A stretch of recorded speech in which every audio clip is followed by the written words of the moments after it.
வாய் திறந்து எங்க வீட்டில் என்ன தெரியுமா? எங்க வீட்டில் என்ன தெரியுமா? எல்லாம் இருக்கலாம், ஆனா நீ யாரா இருக்கிற? எங்க வீட்டில் எல்லாம் இருக்குது, புரியுதா?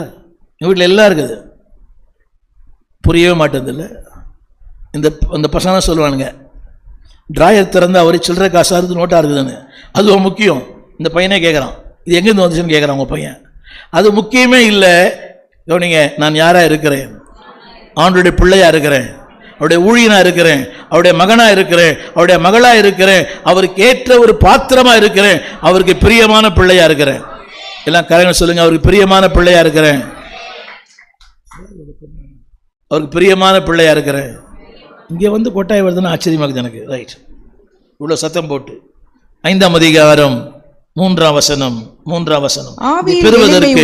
இதை பெறுவதற்கு செய்ய வேண்டிய ஒரு 4 காரியங்கள், 8 காரியங்கள்.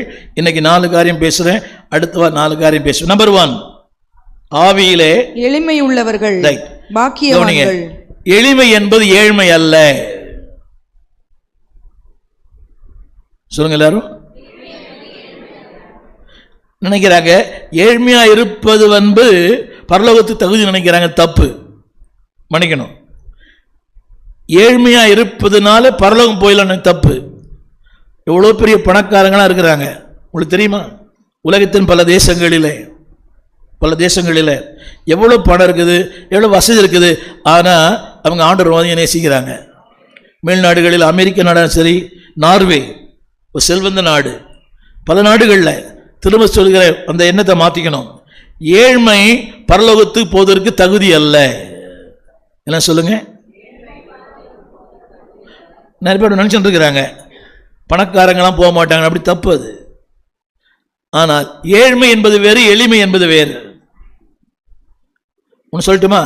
ஏழ்மையா இருக்கிறான், ஆனா ரொம்ப மந்தாவா இருக்கிறான்.